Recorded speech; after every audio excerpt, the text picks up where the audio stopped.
नमस्कार, स्वागत है आप सभी का। आप देख रहे हैं महारूप प्रदेश। मैं हूं आपके साथ मनीष शर्मा। बुलेटिन की शुरुआत में बड़ी खबर आपके सामने रख रहे हैं। नीट परीक्षा 2025 का परिणाम जारी हो गया है। ऐसे में इस बार नीट परीक्षा में राजस्थान का दबदबा देखा गया है। खास तौर पर हनुमानगढ़ के रहने वाले महेश कुमार ने नीट परीक्षा ऑल इंडिया फर्स्ट रैंक हासिल कर अपने परिवार के साथ साथ राजस्थान का नाम भी रोशन किया है।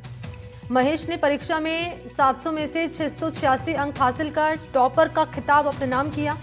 महेश सीकर के गुरु कृपा इंस्टीट्यूट में पढ़ते थे। जानकारी है कि महेश ने 10वीं पास करने के बाद बड़ी बहन के कहने पर बायोलॉजी लेकर नीट की तैयारी शुरू की और कड़ी मेहनत कर परीक्षा में टॉप किया।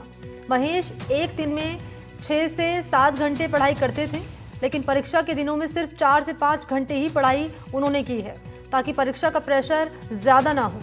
उनका कहना है कि टाइम मैनेजमेंट और पढ़ाई की ये स्ट्रेटेजी उनकी सफलता का महत्वपूर्ण कारण बनी है। महेश के टॉपर बनने पर उनके परिवारजनों में खुशी का, जश्न का माहौल है। तो 12 लाख से ज़्यादा छात्रों ने क्वालिफाई किया था। 22 लाख से ज़्यादा छात्रों ने परीक्षा दी थी। टॉप 10 में 9 लड़के और 1 लड़की शामिल हैं। टॉप 100 छात्रों को मिले हैं 99.9 परसेंटाइल। राजस्थान के महेश कुमार ने टॉप किया है नीट में। परिणामों में एक बार फिर से कोटा का दबदबा दिखा है।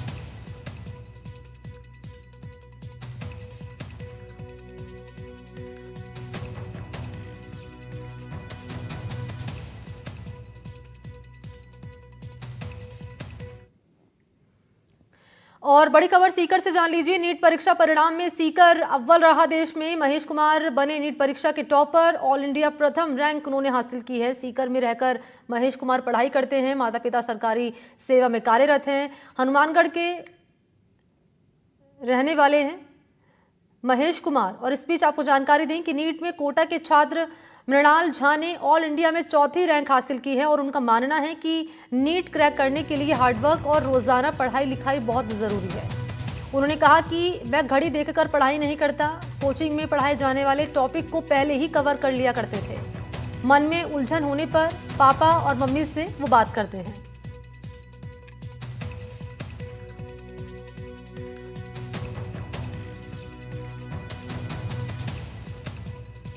तो कोटा के छात्र मृणाल झा ने ऑल इंडिया में 4थी रैंक हासिल की है नीट में। मृणाल का मानना है कि नीट क्रैक करने के लिए हार्डवर्क और रोजाना पढ़ाई लिखाई बहुत जरूरी है और कह रहे हैं कि मैं पढ़ाई जो करता हूं वो घड़ी देखकर नहीं करता। अगर मन में कोई भी शंका होती है, उलझन होती है, तो सबसे पहले अपनी पेरेंट्स से बातें साझा करता हूं, बताता हूं अगर किसी भी तरह की कोई कंफ्यूजन होती है। तो हनुमानगढ़ के महेश कुमार ने टॉपर का खिताब अपने नाम किया है। ऑल इंडिया फर्स्ट रैंक उन्होंने हासिल की है। महेश कुमार ने 686 अंक हासिल किए हैं आउट ऑफ 700। सीकर में रहकर वो पढ़ाई करते हैं महेश कुमार। और बात करें मृणाल की, तो कोटा के छात्र मृणाल झा ने ऑल इंडिया में 4थी रैंक हासिल की है। मेरा नाम मृणाल किशोर झा है। हम बेतिया बिहार से हैं। मैं एलन का 2 ईयर क्लासरूम स्टूडेंट हूँ। नीट में मेरा जो रिजल्ट आया है, मैं इसका क्रेडिट अपने माता पिता, एलन की फैकल्टी और उसके सिस्टम को देना चाहिए। मेरा आपके लिए एडवाइस है कि आप भी हार्डवर्क करते रहें और कंसिस्टेंट रहें।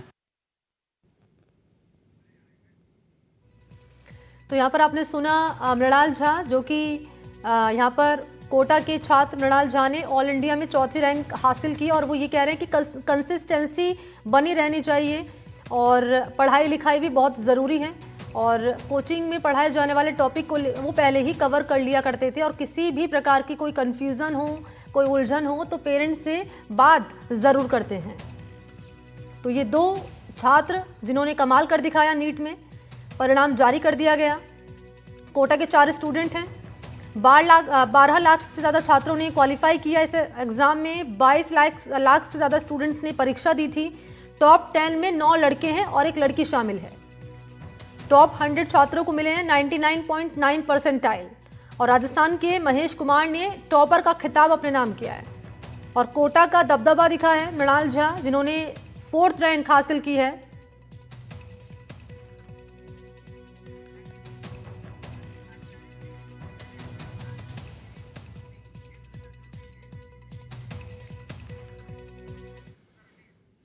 और शाकिर अली इस वक्त कोटा से मेरे साथ मौजूद हैं। इसके अलावा महेश कुमार जिन्होंने टॉपर का खिताब अपने नाम किया है, उनकी मम्मी इस वक्त हमारे साथ एनडीटीवी राजस्थान पर बातचीत करने के लिए मौजूद हैं। मैम, मैं आपके पास आ रही हूं। पहले तो स्वागत करती हूं आपका एनडीटीवी राजस्थान पर और बहुत सारी बधाइयां भी आपको कि आपके बेटे ने नाम रोशन किया है, नीट में टॉपर का खिताब अपने नाम किया उन्होंने। Thank you madam, thank you. जिस तरीके से महेश ने खिताब अपना नाम किया है, नीट में उन्होंने क्वालिफाई किया और टॉपर का खिताब अपने नाम किया, क्या कहेंगे? कैसे उन्होंने अपनी पढ़ाई वो करते थे, कैसे पूरा स्केड्यूल उनका रहता था, ज़रा बताएं आप।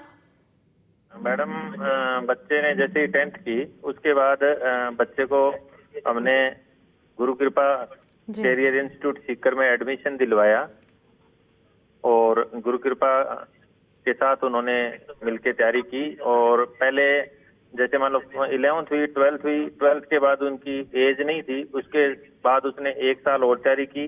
तो गुरु कृपा के साथ उसने 3 साल गुरु कृपा क्लासरूम स्टूडेंट के रूप में उन्होंने तैयारी की जी। और गुरु कृपा के हॉस्टल में रह के तैयारी की। पर डे 6 से 7 घंटे पढ़ता था बच्चा। और लास्ट के जो दिन थे 7 डेज एग्जाम के, ऐसा पढ़ाई का प्रेशर नहीं रहे, इसलिए थोड़ी पढ़ाई भी जो टाइम आउट था वो कम कर दिया था। और मैं तो यही कहना चाहूंगा कि गुरु कृपा का पूरा स्टाफ का, मेंटोर का, गुरु कृपा के ऑल ओवर स्टाफ का बहुत बढ़िया सहयोग रहा और बच्चे ने ये रैंक हासिल की। हाँ जी मैडम, और बताएं आप। महेश जी के हमारे साथ जुड़ चुके हैं। सर, मैं चाहूंगी एक बार आप अपना इंट्रोडक्शन दीजिए, अपना नाम आप बताइए एक बार। हाँ जी। फादर मतलब बच्चे का या मेरा बताना है? सर, आपका। रमेश कुमार सिंधी। जी रमेश जी, ये बताइए, क्योंकि जैसे कि आप बता रहे हैं कि परीक्षा का जब वक्त नज़दीक आ रहा था उससे पहले प्रेशर ना हो, किसी भी मेंटली तरीके से कोई प्रेशर ना हो, तो उसके लिए क्या प्रिपरेशन करता था महेश? वो गुरु कृपा के स्टाफ के द्वारा जो भी बुढ़ानिया सर के, राजेश जी कुलरी सर के जो भी गाइडेंस में बच्चे ने, योगेंद्र सर के और उनके जो मेंटर थे उनके गाइडेंस में उन्होंने बच्चे ने तैयारी की। और पढ़ाई का जो ड्यूरेशन था थोड़ा सा उसने कम कर दिया कि प्रेशर नहीं रहे। और इसके लिए शुरुआत से तैयारी उन्होंने करके रखी ताकि लास्ट टाइम पे जब वक्त ज्यादा नहीं रहता, एग्जाम नजदीक आता, ताकि उस टाइम पे मेंटली प्रेशर उन पर ना हो। हाँ जी, यही था। और लास्ट मंथ में मम्मी भी साथ रही थी बच्चे के जी। हॉस्टल में, गुरु कृपा का जो हॉस्टल है उसी में बच्चे ने पढ़ाई की वहीं रह के। और 3 साल गुरु कृपा से दिन रात गुरु कृपा का सहयोग रहा, उसके साथ बच्चा जुड़ा रहा था मैडम। क्योंकि पेरेंट्स का एक महत्वपूर्ण रोल होता है बच्चे को गाइड करने में, क्योंकि अक्सर आप देखते हैं ऐसी खबरें सामने आती हैं कि डिप्रेशन के चलते जो छात्र हैं आजकल सुसाइड कर रहे हैं, क्योंकि काफ़ी ज़्यादा उन पर प्रेशर है, पढ़ाई का भी प्रेशर है और पेरेंट्स का भी प्रेशर होता है कि अच्छी रैंक लानी है। ऐसे में आप क्या कहेंगे उन तमाम स्टूडेंट्स से जो नीट की तैयारी कर रहे हैं या बाकी एग्जाम की तैयारी कर रहे हैं? मैं सभी स्टूडेंट से यही कहना चाहूँगा मैडम कि बच्चे बिल्कुल प्रेशर नहीं दें और बिल्कुल फ्री माइंड एक रेगुलर स्टडी करें। रेगुलर स्टडी का बहुत बड़ा रोल होता है, लगातार बच्चा स्टडी करे, जिससे क्या है जब टाइम ड्यूरेशन आता है उस टाइम वो प्रेशर नहीं बढ़ता है जी। तो यही है मैडम, मैं सभी बच्चों से। महेश की पूरी दिनचर्या क्या रहती थी रमेश जी? कितने बजे उठने की टाइमिंग होती थी और कैसे कैसे वो पूरा टाइम मैनेजमेंट करते थे पढ़ाई को लेकर? महेश वैसे तो कोचिंग ने उनको टाइम शेड्यूल दे रखा था पूरा का पूरा, किस प्रकार से, जैसे सुबह 6:30 बजे क्लास लगती थी उनकी, 6 घंटे क्लास होती थी और 6 घंटे क्लास के बाद बच्चा हॉस्टल में आके खाना खाता था। उसके बाद फिर कुछ रेस्ट करके और फिर इवनिंग स्टडी करता। गुरु कृपा ने शाम को डाउट क्लास भी लगा रखी थी, तो गुरु कृपा की टीचर से मिलके अपने डाउट को टाइम टू टाइम बच्चे ने क्लियर किए। रमेश जी, मैं चाहूंगी एक बार आप महेश की मम्मी से भी अगर बात करा पाए, हेमलता जी से। हाँ, मम्मी से बात करवाता हूँ, 1 मिनट। एक मिनट आप 1 मिनट अभी करवाते हैं, कोई एक और चल रहा है मैडम, हाँ जी, हाँ बात जी, चल रही है, 1 मिनट आप रुके। जी,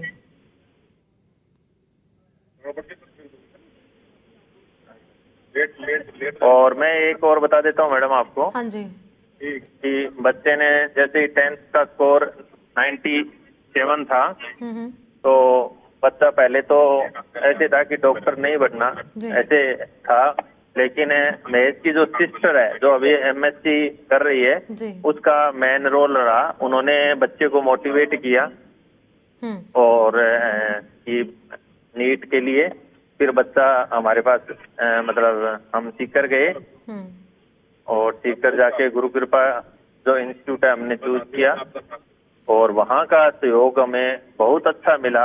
अच्छा, आप कह रहे और हैं महेश की इंस्पिरेशन, महेश को इंस्पायर उनकी सिस्टर ने किया। हाँ जी, इंस्पायर उनकी सिस्टर ने किया। और हम दोनों 3rd ग्रेड टीचर हैं। जी। अच्छा रमेश जी, हम ये भी देखते हैं अक्सर कि स्टूडेंट्स की कहीं ना कहीं टेंडेंसी ये होती है कि वो ये सोचते हैं कि अगर जितना ज़्यादा घंटे हम पढ़ाई करेंगे उतनी अच्छी तरीके से तैयारी हो पाएगी। लेकिन एक तरफ आप बता रहे हैं कि महेश जब एग्ज़ाम नज़दीक आता था तो 6 से 7 घंटे पढ़ाई करता था ताकि ओवरलोड ना हो, मेंटली प्रेशर ना हो। तो जो स्टूडेंट मेंटली प्रेशर ले लेते हैं उनसे आप क्या कहेंगे? मैं ये कहता हूँ कि बच्चे को बिल्कुल मेंटली प्रेशर नहीं लेना चाहिए। अपने टीचर और मदर फादर से इनका भी रोल होता है, टीचर का भी रोल होता है। टाइम टू टाइम बच्चा उनसे कंसल्ट करता रहे। और मम्मी पापा जो हैं, हम भी बच्चे को पर डे फोन करके उन पढ़ाई का पूरा शेड्यूल पूछते थे कि अगर कोई दिक्कत है कि नहीं है, पूरी हम रोल निभाते थे। जी, ठीक है, ठीक है। रमेश जी, बहुत बहुत शुक्रिया आपका हमसे बातचीत करने के लिए। और सहयोगी शाकिर अली के पास चलते हैं। कोटा में इस वक्त उनकी मौजूदगी है और यहाँ पर मृणाल झा ने 4th रैंक शाकिर यहाँ पर अपने नाम की है, हासिल की है। ज़रा बातचीत अगर आप कर पाएँ मृणाल, अगर आपके साथ मौजूद हैं। जी देखिए, मृणाल तो अभी यहाँ नहीं पहुंचे हैं, लेकिन कोटा ने एक बार फिर कीर्तिमान स्थापित किया है। जो टॉप 10 है उसमें 4 स्टूडेंट आए हैं। इसके अलावा टॉप 100 में भी बड़ी संख्या में जो स्टूडेंट हैं वो नजर आ रहे हैं यहाँ पर। और जो रिजल्ट क्योंकि अभी आया है तो नतीजे जो हैं वो निकाले जा रहे हैं। मेरे साथ जो है 12th रैंक मौजूद है। जी कैसा लग रहा है आपको, कितनी उम्मीद थी आपको और जो रैंक मिली है क्या कहना चाहिए, किसको श्रेय देना? सर बहुत अच्छा लग रहा है, इतने की उम्मीद नहीं थी मुझे। जैसा पेपर का लेवल आया था इस बार बहुत टफ था और एक्सपेक्टेशन के हिसाब से तो एग्ज़ाम नहीं गया था, लेकिन रिजल्ट देख के बहुत अच्छा लग रहा है। इसका क्रेडिट मैं अपने पेरेंट्स, फैमिली मेम्बर्स को और एलन की पूरी टीम को देना चाहती हूँ। क्या कहना चाहेंगे अब जो स्टूडेंट है इसमें शामिल होंगे परीक्षा में, क्या स्ट्रेटेजी अपनी रखें? सर मैं यही कहना चाहूँगी कि बस हार्ड वर्क ही है, जो आप डिसिप्लिन मैनर में करेंगे तो आप अपना रिजल्ट अच्छे, अपना ड्रीम कॉलेज में जा सकते हैं। तो बस अपना प्लानिंग अच्छे से बनाइए, डिसिप्लिन रहिए और रोज़ का जो टारगेट सेट करें बस किसी भी तरह उसे अचीव करिए, फिर आपका ड्रीम कॉलेज ज़रूर मिलेगा। और भी जो टॉपर्स हैं मेरे साथ हैं, जी क्या कहना चाहेंगे इस कामयाबी के लिए, किसको श्रेय देंगे? मैं इसका श्रेय अपने दादा दादी को देना चाहूँगी। उन्होंने मुझे बहुत सपोर्ट किया, इस टाइम पे मेरे साथ रहे, मेरे साथ सपोर्ट किया। उन्होंने पढ़ाई में भी बहुत हेल्प की। सर लगातार रिजल्ट आ रहे हैं, क्या अब तक कोटा की अगर हम बात करें तो क्या अब तक कोटा की स्थिति रिजल्ट को लेकर? कोटा हमेशा अच्छा करता रहा है और कोटा का रिजल्ट आना कोटा का एक पार्ट है। तो कोटा हमेशा की तरह इस बार भी अच्छे रिजल्ट प्रोड्यूस कर रहा है। और मैं ये जो पूरा कोटा का माहौल है, कोटा के अंदर सभी लोगों का सहयोग है, उसके कारण से अच्छा रिजल्ट प्रोड्यूस हो रहा है। टॉप 100 में अभी तक 37 बच्चे आ चुके हैं और उसके बाद रिजल्ट में भी चल रहा है, काम चल रहा है अभी, और देखते हैं। तो रिजल्ट अभी जो है लगातार हो रहा है और क्योंकि कोटा में अब तक जो है 37 स्टूडेंट टॉप 100 में आ चुके हैं और टॉप 10 की हम बात करें तो 4 स्टूडेंट्स ने जो है कब्जा जमाया है। सर ये जो ट्विंस की भी आप बता रहे हैं कि ट्विंस भी हैं, और ये 2 भाई हैं। एक भाई ने मेडिकल की तैयारी किया, एक भाई ने आईआईटी का तैयारी किया। एक भाई का आज ही आईआईटी का रिजल्ट आया जिसमें उसको जोधपुर का इलेक्ट्रॉनिक्स ब्रांच मिला है, और दूसरा भाई मेडिकल की, आप इनसे बात भी कर सकते हैं, टॉप 100 में रैंक बनाई है इन्होंने। तो जो 2 ट्विंस हैं वो भी यहाँ पर हमें मिल गए हैं, इनसे भी बात करते हैं। तो एक ने मेडिकल क्रैक किया है और एक ने आईआईटी का। जो कैसा लग रहा है वो आप? सर अच्छा लग रहा है कि कभी मतलब तैयारी करी थी तब यही सोचा था कि एम्स दिल्ली मिले, तो अब वो कॉलेज मिला है तो काफ़ी खुशी हुई है। कहाँ से हैं आप लोग? मैं सर भरतपुर राजस्थान से। आज आपका है रिजल्ट, नीट का आज आया है। हाँ। दोनों भाई साथ ही यहाँ पर रहते थे, कैसे तैयारी करते थे? दोनों ने जो है अपने अपने अलग अलग सब्जेक्ट थे, लेकिन दोनों ने जो है क्रैक किए। हाँ, वो दोनों काफ़ी मतलब डिस्कशन कर एक दूसरे को कॉम्प्लीमेंट काफ़ी अच्छे तरीके से करते थे, तो इससे हमें दोनों को हमारे नंबर्स में काफ़ी हेल्प मिली। दोनों भाई सेलेक्ट भी हुए, तो घर में भी काफ़ी खुशी का माहौल है। तो इस तरह की तस्वीरें भी जो है कोटा से देखने को मिलती है। ट्विंस है और दोनों भाइयों ने जो है, एक ने मेडिकल को क्रैक किया, एक ने जो है इससे पहले जेई का नतीजे आए थे उसमें सफलता हासिल की। अब रिजल्ट जारी हुआ है, अभी कुछ देर बाद जो है जी। तस्वीर और साफ हो जाएगी कि अच्छा कोटा से शाकिर, जो है टॉप 100 में कितने बच्चे जो है शाकिर एक तरफ स्टूडेंट ये हैं जिन्होंने नाम रोशन किया है, नीट में अच्छी रैंक उन्होंने अपने नाम की है, और एक तरफ हम वो स्टूडेंट देखते हैं जो डिप्रेशन का शिकार होकर सुसाइड जैसे कदम उठा लेते हैं। इनसे ज़रा बातचीत करिए, जो उन तमाम स्टूडेंट से क्या कहना चाहेंगे जो डिप्रेशन को अपने ऊपर हावी कर लेते हैं, पढ़ाई को लेकर मेंटली स्ट्रेस फील करते हैं, उनको लेकर क्या कहेंगे, ये क्या मैसेज? कि देखिए, बिल्कुल जो स्टूडेंट जिनसे हम बातचीत कर रहे हैं वो साफ तौर पर ये बात कह रहे हैं कि जो नियमित पढ़ाई जो है वो ही जो है सबसे बड़ा वो है, और टेंशन नहीं लेना है, स्ट्रेस नहीं लेना है। आप लोगों ने एग्ज़ाम क्रैक किया है, क्योंकि चुनौतीपूर्ण एग्ज़ाम होता है, बड़ा एग्ज़ाम होता है, कई बार डिप्रेस भी हो जाते हैं बच्चे। क्या कहना चाहेंगे और स्टूडेंट्स को आप? मैं यही कहना चाहूँगी कि अगर कभी नंबर कम भी आता है तो डिप्रेस नहीं होना चाहिए, अपनी मिस्टेक्स का एनालिसिस करना चाहिए और उन पर वर्क करना चाहिए। अगर आप उनको इम्प्रूव करेंगे आपके नंबर ज़रूर बढ़ेंगे और कॉन्फिडेंस भी बढ़ेगा, और कॉन्फिडेंस बढ़ेगा तो आपको आगे बहुत हेल्पफुल रहेगा कोई भी एग्ज़ाम क्रैक करने के लिए। जी, आपसे भी जानना चाहेंगे, कई बार स्टूडेंट जो है डिप्रेस भी हो जाते हैं, एग्ज़ाम चुनौतीपूर्ण होता है, आपने 12वीं रैंक हासिल की, क्या कहना चाहेंगे ऐसे स्टूडेंट्स को? उतार चढ़ाव जब होता है पढ़ाई के वक्त, तो कैसे अपने आप को स्ट्रेस फ्री रखें? मैं तो यही कहना चाहूँगी कि उतार चढ़ाव तो किसी के साथ भी होता है, जो 1 लाता है या जो 100 भी लाता है। ऐसा कोई स्टूडेंट नहीं होता जिसके हमेशा 700 से ऊपर मार्क्स आते हैं या हमेशा अच्छा होता है। तो आप निराश बिल्कुल मत होइए, बस ये देखिए कि आपकी कमी क्या रह रही है, उस पे ध्यान दीजिए और कोशिश करिए कि अगली बार वो कमी ना हो, और आप जिस सब्जेक्ट में थोड़ा लैग कर रहे हैं, उस पे ज़्यादा ध्यान दीजिए, ज़्यादा टाइम दीजिए। टीचर से बात करिए कि उस मार्क्स बढ़ाने के लिए मैं और क्या कर सकती हूँ। तो निराश नहीं होना है, अपनी हिम्मत रखनी है और अपनी जो कमियां हैं उनको जो है दोबारा से सुधारना है। यही जो है मैसेज यहाँ पर जो टॉपर्स स्टूडेंट हैं वो दे रहे हैं। कोटा ने एक बार फिर जो है अपना नाम रोशन किया है। जिस तरह से कोटा नतीजों के लिए जाना जाता है, तो एक बार फिर नीट के जो रिजल्ट आया है उसमें कोटा ने बाजी मारी है। टॉप 10 में 4 स्टूडेंट, इसके अलावा 37 स्टूडेंट जो है टॉप 100 में यहाँ से आए हैं। जी शाकिर, आप रहिए मेरे साथ, एक बार सीकर चलते हैं। जगदेव इस वक्त हमारे साथ मौजूद हैं, और क्योंकि ऑल इंडिया प्रथम रैंक हासिल की है यहाँ पर, महेश कुमार टॉपर बने हैं, और क्योंकि सीकर में रहकर ही उन्होंने अपनी पढ़ाई की, और सीकर से ही सहयोगी जगदेव मेरे साथ जुड़ चुके हैं। जगदेव, मैं आपके पास आ रही हूँ और पीछे हम देख पा रहे हैं आपके तमाम स्टूडेंट्स भी आपके साथ मौजूद हैं, उनसे आप बातचीत करिए, क्या कह रहे हैं। अगर महेश कुमार आपके साथ मौजूद हैं तो वेल एंड गुड है।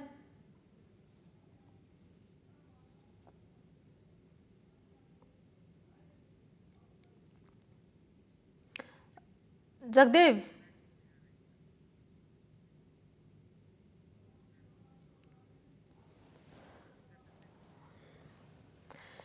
लगता है जगदेव तक मेरी आवाज़ नहीं पहुंच पा रही, फिर से संपर्क करेंगे। शाकिर, एक बार मैं फिर से आपके पास आ रही हूं और बातचीत आप करिए इन तमाम स्टूडेंट से। अच्छा, मृणाल झा कब तक पहुंचेंगे शाकिर? जी, एक बार आप सवाल दोहराएं। मृणाल झा कब तक पहुंचेंगे, ताकि उनसे हम बातचीत कर पाए, उनसे जान पाए कैसे उन्होंने प्रिपरेशन की पूरी परीक्षा की। जी बिल्कुल, उनका इंतज़ार किया जा रहा है, लेकिन उससे पहले जो स्टूडेंट यहाँ पर मौजूद हैं, जिनका टॉप 100 में जो बच्चे आए हैं वो मौजूद है, और जिनका सिलेक्शन हुआ है वो मौजूद है। इनसे जो है मैं एक बार फिर जुड़ने की कोशिश करता हूँ कि क्या कहना चाहेंगे इस कामयाबी के लिए, किसको श्रेय देना चाहेंगे और कितनी मेहनत रही? मेहनत तो काफ़ी रही है। मैं अपने कामयाबी के श्रेय अपने माता पिता, अपने भाई बहन और एलन को देना चाहूँगा, एलन के सिस्टम को देना चाहूँगा। कहाँ से हैं आप? मैं तो गिरिडीह झारखंड से हूँ। हाँ, गिरिडीह झारखंड। जी, आपसे भी जानना चाहेंगे, क्या कहना चाहेंगे इस कामयाबी के लिए? ऐसे तो काफ़ी ज़्यादा ही खुशी है, क्योंकि अब इतना हो रहा है, और मैं इनका श्रेय उन सभी को देना चाहूँगा जिन्होंने मेरी मदद की है, चाहे मम्मी पापा, पेरेंट्स, टीचर्स, जो भी हो। तो वही। कोई समय निर्धारित कर रखा था, कितने घंटे पढ़ाई कर रहे थे, और ऐसा कुछ शेड्यूल था या कोई स्ट्रेटेजी बना रखी है, उसके बारे में बताइए, क्योंकि अब जो स्टूडेंट इसमें शामिल होंगे उनके लिए आप लोग रोल मॉडल हैं। मतलब मेरा कोई ऐसा फिक्स शेड्यूल नहीं होता था, पर मैं रात को सोने से पहले सोचता था कि कल मेरे को क्या टास्क कंप्लीट करने हैं, तो बस उनको जब टाइम मिले उनको मैं कंप्लीट करने की पूरी कोशिश करता था। आपसे भी जानना चाहिए क्या किस तरह की स्ट्रेटेजी रखे हैं स्टूडेंट, क्योंकि एग्जाम बड़ा होता है, चुनौतीपूर्ण एग्जाम होता है, टफ एग्जाम होता है। मतलब एक जो सवाल आ रहा है वो हर सवाल को एक पूरे एग्जाम की तरह कंसीडर करें, और जो जैसे नया सवाल आ रहा है तो उस पर मतलब पूरी एनर्जी अपनी लगा दें। तो ये जो क्वेश्चन जा चुका है वो जा चुका है, जो आने वाला है केवल उस पर फोकस रखें, और जो करंट है उसमें हाँ मतलब प्रेजेंट में रहे बिल्कुल। जो करंट क्वेश्चन अभी कर रहे हैं वो उस टाइम पे सबसे इंपॉर्टेंट चीज़ होनी चाहिए जो आप कर रहे हैं। जी आपसे भी जानना चाहेंगे, कई बार स्टूडेंट जो है डिप्रेस हो जाते हैं, उतार चढ़ाव हो जाता है टेस्ट में, नंबरों में, क्या कहना चाहेंगे इस स्टूडेंट के लिए? आप लोगों ने तो अब एग्जाम फाइट कर लिया। हाँ, तो ये डिप्रेशन तो है, लाइक कोटा को ज़्यादातर टाइम्स डिप्रेशन से थोड़ा रिलेट किया जाता है। कुछ हद तक ये सही बात भी है, जैसे टेस्ट में कम नंबर आने पे हो जाता है। पर मेरे केस में ऐसा पर्सनली रहा कि हम टीचर से कनेक्टेड रहे। जो हमारे मेंटर थे, एलन ने बहुत अच्छे मेंटर्स दिए थे, तो उन मेंटर से, जो क्लास में जो टीचर्स पढ़ाते थे उनसे कनेक्टेड रहे, और माता पिता का तो सपोर्ट हमेशा था ही। तो जब भी कुछ ऐसा डिप्रेशन या कुछ भी सैडनेस आता था, लाइफ में डाउन फील होता था, तो माता पिता, भाई बहन, टीचर से, जो मेंटर्स से, उनसे बात करते थे तो वो बेटर हो जाता था। तो फिर डिप्रेशन से मतलब उभरने में बहुत ज़्यादा अच्छा मदद मिलता था उन लोगों से बात करने में। नीट में जो है छात्राएं ज़्यादा होती हैं, क्या कहना चाहेंगे? आपने तो अब कर लिया क्रैक, अब आने वाले जो स्टूडेंट हैं देश भर से यहाँ बच्चे आते हैं, कई बार उतार चढ़ाव भी होता है, तो क्या कहना चाहेंगे कैसे अपने आप को मेंटेन रखें परीक्षा के लिए तैयार? सबसे पहले तो यही है कि मतलब उतार चढ़ाव तो सबकी लाइफ में आते ही हैं, तो अब सबसे पहले तो मतलब उसको एक्सेप्ट करो कि ठीक है कोई बात नहीं, कम मार्क्स आ गए, लेकिन उसके बाद में अगली बार के लिए अच्छे से मेहनत करो, और साथ में अपने पेरेंट्स से जुड़े रहो क्योंकि वो हमें मतलब हमेशा मोटिवेट ही करते हैं। कोई बात नहीं, इस बार कम आ गए तो कम, नीट तो अभी बाकी है, नीट तक हमें मतलब ये जो उत्साह है ये बना के रखना चाहिए। और मतलब जब भी उतार चढ़ाव आए तो ऐसे मतलब निराश नहीं होना चाहिए। ऐसे नहीं कि हमने पढ़ाई कम कर, हमें पढ़ाई उसी तरीके से करते रहना चाहिए, क्योंकि मतलब हो सकता है कभी कभी अगर हम मेहनत करें तो उसका मतलब परिणाम ना मिले, लेकिन बाद में वो मिलता है। मतलब अगर मेहनत करिए तो फल तो मिलेगा। तो मेहनत का फल मिलता है, अगर कोई उतार चढ़ाव होता है तो हिम्मत रखनी चाहिए, अपने पेरेंट्स से जो है संवाद करना चाहिए, टीचर से जो है अगर कोई कमी है तो कोई डाउट है तो उसको क्लियर करना चाहिए। ये तमाम टॉपर्स बच्चे जो और है जिनका कभी-कभी सिलेक्शन ये हुआ है दिक्कतें वो भी अपने अनुभव शाकिर साझा कर सामने रहे आती हैं। हैं कि पेरेंट्स बेटियों को बाहर पढ़ने के लिए नहीं भेजा करते। कई तरह के रीजंस गिनाए जाते हैं, सुरक्षा का एक रीज़न दिया जाता है, लड़कियां बाहर नहीं जाती, तमाम बातें। उनके लिए क्या कहेंगी ये छात्राएं जिन्होंने क्वालिफाई किया है नीट? जी देखिए, बिल्कुल मैं एक बार फिर जो है इनसे जुड़ने की कोशिश करता हूँ। आप छात्राएं हैं, घर वालों को डर भी होता है कि बेटी बाहर जाकर पढ़ रही है, क्या कहना चाहेंगे? और पेरेंट्स को आपकी कैसा माहौल है यहाँ का? मैं ये कहना चाहूँगी कि कोटा पढ़ाई के लिए बहुत अच्छा माहौल देता है और ये सेफ भी है। अगर आप यहाँ पर आते हैं तो आपको कोई ऐसे डरने की बात नहीं है। आपको यहाँ पे सुरक्षित माहौल है, टीचर सपोर्ट करते हैं, सिक्योरिटी का भी पूरा ध्यान रखा जाता है और यहाँ पढ़ाई में आपको इंटरेस्ट भी बढ़ता है और बच्चों को देख के भी टीचर्स भी यहाँ पे हमें इंटरेस्ट भी जगाते हैं और वो ठीक है। मदद भी करते हैं हर कॉन्सेप्ट क्लियर करने में, डाउट्स क्लियर करने में। ठीक है, शुक्रिया आपका शाकिर। यहाँ पर स्टूडेंट्स बता रहे थे कैसे उन्होंने परीक्षा की तैयारी की है, कैसे उन्होंने नीट क्वालिफाई किया है। और इस बीच आपको बताते चलें कि नीट यूजी के AR2 उत्कर्ष अवधिया, और आपको बताते चलें कि यहाँ पर NDTV पर AR2 उत्कर्ष अवधिया, और पहले ही अटैम्प्ट में उन्होंने हासिल किया सफलता। उत्कर्ष ने NDTV को बताया सफलता का राज। इंदौर के उत्कर्ष अवधिया ने हासिल की है रैंक 2। नीट यूजी परीक्षा में सेकंड रैंक हासिल करने वाले इंदौर के उत्कर्ष हमारे साथ मौजूद है। बिना कोई समय बिताए हम सीधे उनसे बातचीत करेंगे और उनके अभिभावक भी उनके साथ हैं। सबसे पहले तो आपको बहुत बहुत शुभकामनाएं, कॉन्ग्रेचुलेशंस। क्या प्रिपरेशन रहती थी आपकी, क्या शेड्यूल रहता था? शेड्यूल मेरा सुबह 9:30 से लेकर शाम के 6:30 तक क्लासेस रहती थी। उसके बाद मैं 3-4 घंटे अच्छे से पढ़ाई करता था। रात को 10-10:30 बजे सो के सुबह जल्दी उठने की कोशिश करता था और सुबह उठ के 1-2 घंटे और पढ़ाई करने की कोशिश करता था। ये आपका फर्स्ट अटेम्प्ट था?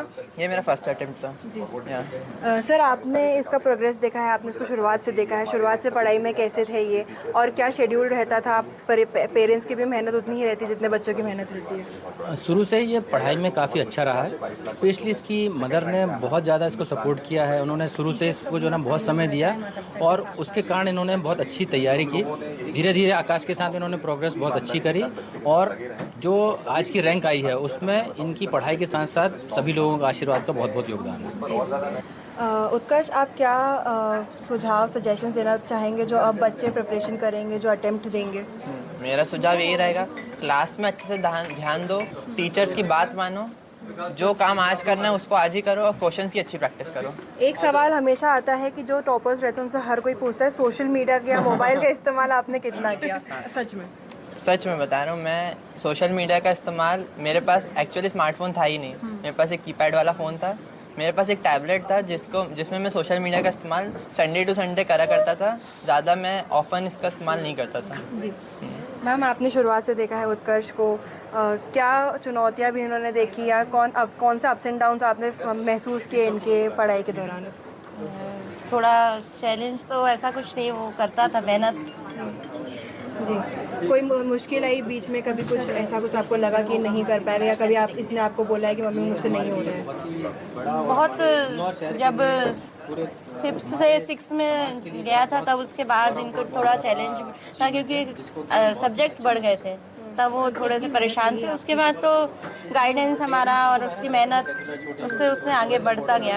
और फिर बाद में आकाश से जुड़ने के बाद तो मैं कह नहीं सकती, उसने ये आज करके दिखाया है। उत्कर्ष, मैं आपसे धन्यवाद। उत्कर्ष, मैं आपसे जानना चाहूँगी कि एक बैलेंस जो होता है वो आपने कैसे मेंटेन किया? आपका क्या मतलब बैलेंस कैसे आपने मेंटेन किया? आपका फूड शेड्यूल रहता होगा, या जो आप खेलने जाते होंगे बाहर, स्पोर्ट्स वगैरह को आपने इक्वल इम्पोर्टेंस दिया है? यानी कि इतने ज़्यादा पढ़ने के बाद मन एग्जॉस्ट तो हो ही जाता है, तो उसके बाद स्पोर्ट्स को मैंने बहुत ज़्यादा टाइम दिया था, अच्छा खासा। मैं दिन में 1 घंटे खेलने जाता था, मैं वॉलीबॉल, फुटबॉल, क्रिकेट, बहुत से स्पोर्ट्स खेलता था, और मैं अपने दोस्तों के साथ खेलता था, बहुत अच्छा लगता था।